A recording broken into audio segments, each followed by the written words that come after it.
Futures on the main US stock indexes are rising on the back of positive news about the coronavirus vaccine. However, tension triggered by the worsening epidemiological situation across the globe persists in the market. The greenback takes advantage of this situation, asserting strength versus its main rivals. The USD CAD pace also trading with a bullish bias.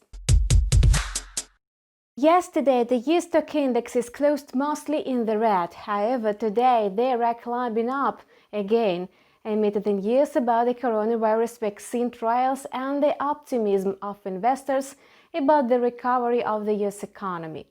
Yesterday, BioNTech and Pfizer announced that its experimental vaccine was more than 90% effective in preventing COVID-19. So the company is likely to submit the application for registration of the vaccine in the United States as early as this month. Futures on the Dow Jones Industrial Average were up 0.69%, while futures on the Nasdaq Composite Index rose by 1.21%.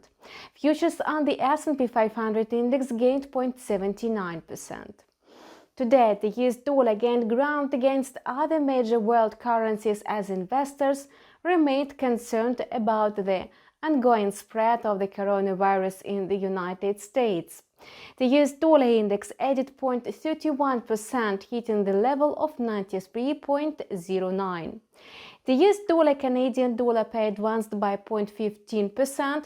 At the time of preparing this material, the greenback was trading at around 1.3058 against the loonie. Initial optimism about the vaccine against the coronavirus pushed the US dollar down against riskier currencies. However, that momentum is starting to fade because obstacles remain before a vaccine can be distributed. Moreover, market participants' concerns over the economic impact on the COVID-19 pandemic grew following yesterday's report on a surge of new infections in the United States. All these factors may limit further gains in equities as well as in other risky assets. That's all for today. We keep monitoring the financial market situation. Subscribe to our channel and see you tomorrow.